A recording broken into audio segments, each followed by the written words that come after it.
you guys? Welcome back to As Told by Kenya. In today's video, we have another Kenya Has Thoughts.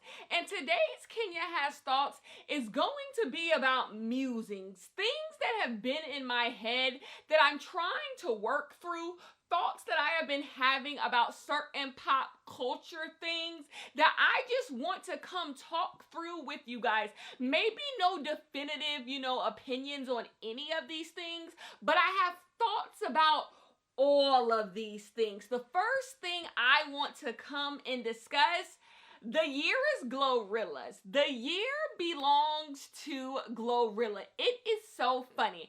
At the beginning of the year, I tweeted that Glorilla was going to have an amazing year, and baby, Glorilla is having an amazing year. The girls are shouting Glorilla out. Glorilla has become one of the main black artists, if you will, and she's 100% one of the biggest rappers at this current moment. It don't have to be female, male, just one of the biggest rappers at this moment. Glorilla put out a new album. It is called Glorious, and I think what worked for Glorilla had a nice lead up to her album coming. We got TGIF, we got Yeah Glow, we got all of these things. She went on tour with Meg, and it was just a slow build, and then we get this moment where Glorilla is on top of the world. When Glorilla was releasing like the photos for her album, everyone was excited. She just did really good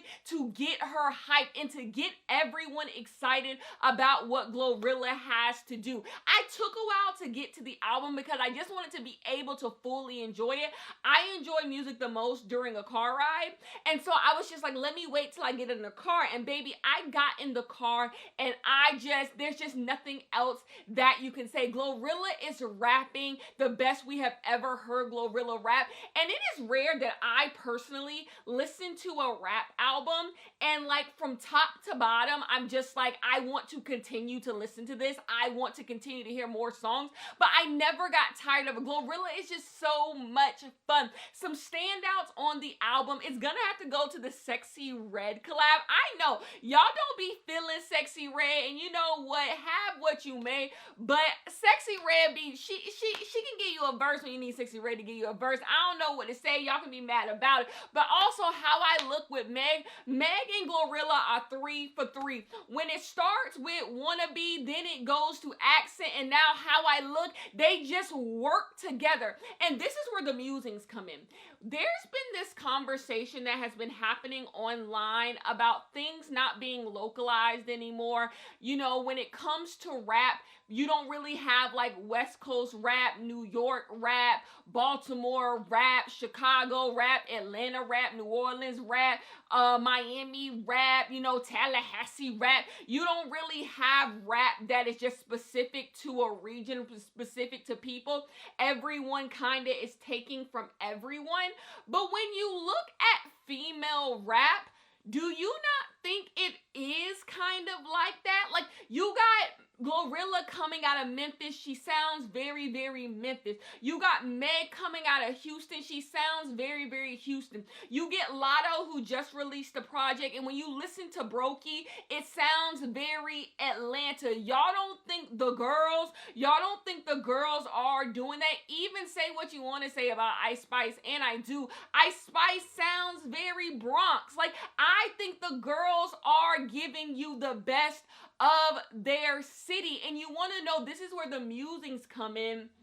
Is it because in the female rap space, there's not this like, you my OG type of thing? I think when it comes to male rappers, there started this culture, and I don't know when this culture started, of like someone almost having to bring you into the rap industry, someone having to give you a cosign and put you on. And I think that's caused a lot of male rappers to start sounding the same and sounding like the people who brought them in. And so female rap doesn't really have that. It doesn't have this like play to pay type of thing, pay to play type of thing. And so the girls are able to kind of like be who they want to be, and people are able to kind of find who they like. I just think in this current moment, female rap is in a very good place, and you don't have to like all of the girls, but like you can get something from everything, and it feels like the girls are pushing their pen and all of this stuff. It's working for me right now. I am so happy for Glorilla, because Glorilla deserves this moment. Anybody to me who is taking time to get better at their craft and to get more and more, you know, get more and more people interested in what they're doing. That's what it seems. Glorilla didn't give herself a ceiling, like this is just all I'm gonna be, or I'll never be as big as this person, I gotta do this. Glorilla is showing love. She has an album full of collabs with people. I like it. I really, really do. Next musing I want to have is kind of about Halle and DDG. No, it is not me wanting to get in the weeds about Halle and DDG. Why do I kind of look like The Rock in that picture of The Rock with the fanny pack or something? That's what I kind of look like right now. Anyways, when it comes to Halle and DDG, so DDG and Halle broke up. That's what they're saying. And people quickly turn this conversation into something a little too weird for me. And it is baby mama culture.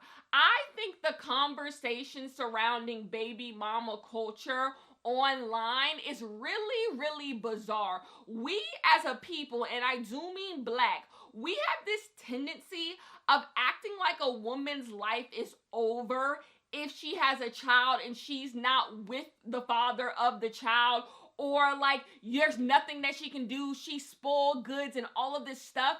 And I find that to be so interesting, because so many people are the product of single mothers. They're a single mother themselves. Their sister's a single mother. Their cousin, their auntie, who cares? And you go online and you tear down other women, say they life is over, they stupid, they pathetic, why would you do this? And I'm just like, you would think it would be black people who would want to change the narrative, to change this idea that you are lesser than as a woman, or your life will be lesser than if you are not with the father of your child. Like, you would think it would be black people to change that. But this idea that Halle's life is over, I think when it comes to this conversation, it's a self-fulfilling prophecy. There's this idea that you believe single mothers deserve less, so you start giving single mothers less. It says everything about you and less about single mothers. You already had this idea in your head that once a woman becomes a mother, her entire life needs to be dedicated to being a mother, and that's everything she is. That's everything she's gonna be. All she ever gonna be is some man baby mama. And so you start to treat them that way. You stop giving them opportunity. You stop wanting them to have opportunities, and it becomes a self-fulfilling prophecy, because we already have these negative ideas about black women who are single mothers. And so I just think this conversation turns welfare queenie very, very quickly. People who you would think would have better sense based on their own life or the people around them. So why you get up online and just say all of these horrible things about women who become single mothers and all of this stuff, and it creates this thing where we start getting women staying with men who they don't want to be with because they don't want to be stigmatized, because they don't want people to say horrible things about them. They don't want to live with this shame and, oh my gosh, you have a scarlet letter on you. And that's also not healthy. So you get women who just like, I need to stay with him just because he's my baby daddy. I need to stay with him just because he's the father of my child. And there's no one asking, are these homes healthy? Ever since the Cam Newton interview with that doctor or whatever, people have been talking about broken homes, whatever. And there's been this conversation about, like, you don't need to create broken homes. You create a broken home. And nobody's asking, if both parents are in the home, does that necessarily make the home good? Does it necessarily make the home good just because both the parents are in the home? Like, you can have a shitty ass home that both parents are in when it comes to abuse, arguing, yelling, all types of things. That just doesn't make the home good. A home that is good is a home that is good. It doesn't matter who is in it. Is the home is good because the people in it are good. The people inside of it treat each other with respect, dignity, and everything else. And people protect this home.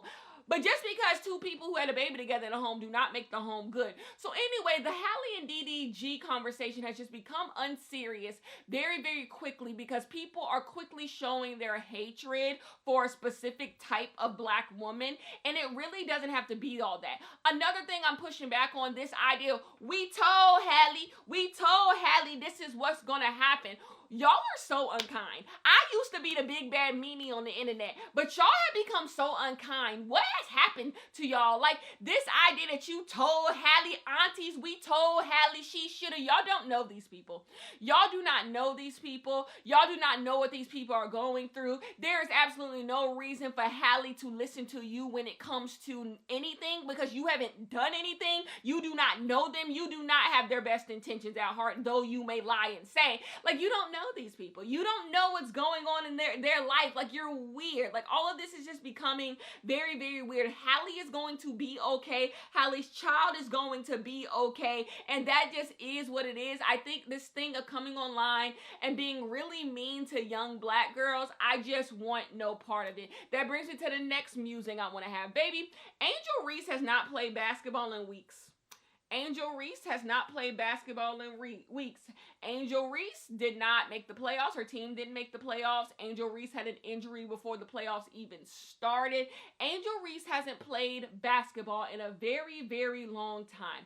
And yet, Angel Reese continues to be the victim of y'all's hatred and vitriol. Angel Reese has a podcast the way every single person who plays sports has a podcast. Now, you guys know I am anti-podcast industrial complex. I think podcasts gotta go, and that comes from the players as well. I think it's absolutely ridiculous. A man who I saw catch 2 balls for 3 yards is on a podcast Monday morning breaking down. You need to be watching film. You need to be watching film. You don't need to be on no goddamn podcast. Go watch some goddamn film and get in the field. That's what you need to do. But baby, every player of every sport got a podcast, and it's absolutely ridiculous. So Angel Reese falls into that number as well, except when it comes to Angel Reese, it's time for discourse. Everything that Angel Reese does is discourse, and it's so strange. I have told you guys for a very, very long time, the issue that most people have with Angel Reese has nothing to do with ball. It has nothing to do with ball. It has nothing to do with the way that she plays. It has nothing. They don't like her. There is a specific group of people that believe Angel Reese has too much dip on her chip. Angel Reese likes herself too much. Angel Reese is getting too much. Angel Reese has a career. Angel Reese is love. Angel Reese has this, and they're jealous. And they're simply just jealous. They do not believe, because whatever Angel Reese represents to them, they do not believe she deserves anything. And so it does not matter what she does, they are going to say something about it. If Angel Reese wears clothes that are tight or revealing, you're going to have people who say she deserves to be sexualized by random ass people on the internet who are putting her face on AI porn. She just deserves this stuff. Anything bad that happens, she just deserves. It has been brought to my attention that CNN ran a news report about Angel Reese saying that her WNBA contract doesn't cover her rent. We are in an election cycle. We are in you gotta vote for president in literally 15 days, and they talking about Angel Reese and her rent. Angel Reese and her rent, everything she does is conversation, but y'all also say that Angel Reese ain't marketable. Angel Reese doesn't matter. Let's just pick. I just want you to pick. Whatever you decide, just pick. Either you're going to care about Angel Reese like I do, or you're going to decide that Angel Reese is irrelevant and you're going to leave her the hell alone. But please pick. This both you hanging on to every single word that she says, but also saying she's irrelevant. It can't be both. I need you to pick. I need you to pick, because it's becoming ridiculous. In what world does Angel Reese rent need to be conversation? I can't even find a talking point. I can't even find a talk about. I don't care what nobody is paying in rent. Look at me. I don't care what nobody is paying in rent, because, baby, my mortgage is due every day on the 1st. It don't matter what nobody else is paying in rent. They want mine every day on the 1st. They want mine every day on the first, and I gotta figure out how the hell they gonna get it. So whatever anybody else is doing has nothing to do with me. And Angel Reese just got way too much money than me for me to even be playing the dozens about this. Angel Reese money ain't my money, and so I'ma stay right over here in my home and let her do what's in her home. I can't find a talking point. I can't find a talking point the way that y'all seem to do. Another musing. We're actually back to music. Megga Stallion announced that there's going to be an act 2 to her album, and she put up a cover of the album. And you quickly had people being like, this is ugly, this is stupid. And this is a musing I have had for a very long time, but I'm finally going to say it in public. What is with you people believing you know better than people who actually make art? You guys do realize you guys have never made anything worth a damn. Like, let's be for real. None of us have ever made an album cover. None of us have ever made an album. None of us have ever done anything in music that anyone ever gave a damn about.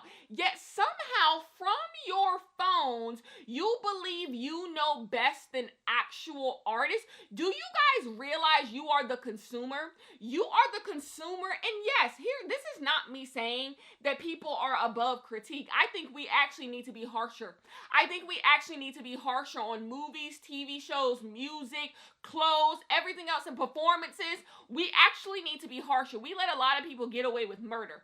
My issue is when you are presented a product, when you are presented a piece of art, y'all quickly go to what something should have been, what they haven't done, instead of sitting back and actually just waiting, sitting back and thinking to yourself, wow, this makes me feel something, whether it be good, bad, it doesn't matter. Let me interrogate that. What happened to interrogating things? Like, why would this artist make this decision? Because in order for you to be consuming this art, I'm assuming you like the artist, right? So I'm assuming you have some type of respect for their artistry. So why do you not sit back and go, curious, that is quite interesting.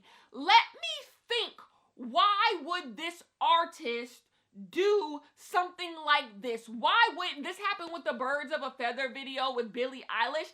Instead of sitting back and being like, how does this, the thing that I got, the video I got, how does that fit with the song that I've heard and enjoyed? How do these two things go together? And then deciding if you like it.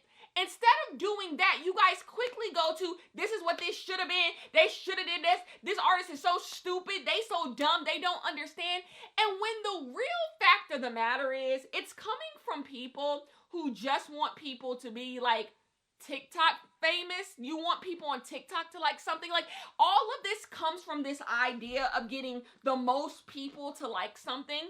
This age of stands in the current age are so weak-minded. I remember back when I was a stan, when I was in fandom, it didn't matter if everybody else didn't get it. You went to war for your thing. Baby, when 4 flopped, I say y'all just don't get it. Y'all don't see Beyonce vision, baby. That's what you used to do. You used to stand by it if you enjoyed the artist. Baby, y'all just not there yet. Y'all just gonna have to catch up. And what did they do, baby? They caught up. Right? That's what you used to do when you was a stan. You stood by your favorite artist, artistic choices, even if you didn't fully agree with them. You tried to find the vision in them, and then maybe after a while you'd be like, y'all, I tried. This one ain't it for me. Fair enough. But this idea that somebody dropped something that day and all of a sudden you're like, this is whack, this is unacceptable, this is this. You want to know the biggest time this pissed me off? I stand 2 feet down for Solar Power by Lorde. I think this album is so underappreciated. I think there are many times I listen to this album, I think it's borderline perfect. This is one of the albums in the 21st century, really in the 2020s, that I just think people do not get. And I think more people need to revisit this album. And the thing is, nobody wants wants to because everyone's just decided it's bad and she should have done something else and it's not melodrama, it's not pure heroin, and so they just decided it was bad. Instead of like going down this journey with Lorde and seeing the vision, you're quickly just like, well, this fucking sucks. Panic? Is that how we doing art these days? Like, I wonder sometimes if I'm the only person who likes music. Am I the only person who likes music? Am I the only person who likes aesthetics of what pop girls and rap girls, what the girls do? Am I the only one who likes it? And that does not mean I like everything, because I don't. Because I don't. There are many times I will see something, it's just like, I see what you was trying to do, but you ain't do it. I see what you was trying to do, but you ain't do it, and I let it be that. But never in a million years do I think to myself that I personally could do better, because I can't. Because I can't. I can't. I've never showed anything that will. I'm the consumer. I'm the consumer and the critic. That is what I am, but I'm for damn sure not the visionary. I am not the artist. So I just take what they give me, and if I don't like it, that just is what it is. But this idea is what it should have been. This is like, when are y'all gonna sit back and like actually see if you actually like something? Like, it's starting to get really, really strange to me. The last thing I want to discuss is the Victoria's Secret fashion show. I have a very big issue with nostalgia. I am not a friend of nostalgia. I think nostalgia is one of the most dishonest forms of artistry.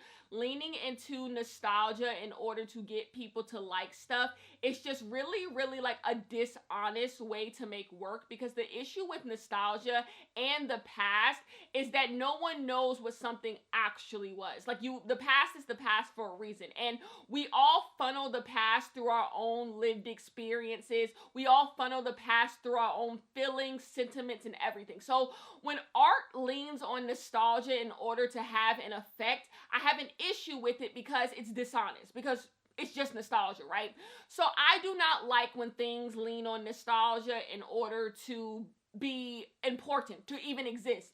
And that is what the Victoria's Secret fashion show is to me. The Victoria's Secret fashion show is just one big empty vessel of nonsense. Like, it's just complete and utter nonsense. It's something that should not exist anymore. Anyone who is interested in the Victoria's Secret fashion show is only interested in it through the lens of nostalgia and wanting something that was, looking for something that was, trying to cling on to their childhood, trying to cling on to something that just doesn't exist anymore. We are just in a different place in time. There are many things I think kind of fall into this. I think the VMAs as well. I think maybe award shows in general. You progress as a society, and I think this constant desire to look back, and then look back in the name of what? To look back in the name of making like content that no one will care about in 2 weeks, making conversation that means next to nothing. All Victoria's Secret discourse when it comes to the runway, it's all nothingness. It's just all nothingness for the sake of people talking for just a day, maybe a day. It's just all foolishness. And so the Victoria's Secret fashion show coming back, having all these old models coming back, I'm like, who is this for? Like, if you want to go see something that is good, go see Giselle walk down the runway to Sexy Back with Justin Timberlake. Go see that. Go see Naomi Campbell when she had on that silver piece and it was flapping back and forth. Go watch that. Like, go watch things that actually were good. But what you're getting is a bunch of slop, a bunch of warmed up slop that's been sitting in the refrigerator for the past decade, and it's like, we ain't got nothing else for you, so here's this. Go heat that up. It's just so off. I just think the current land space of media and of really content, I'm not even going to sit here and say it's anything more than just content.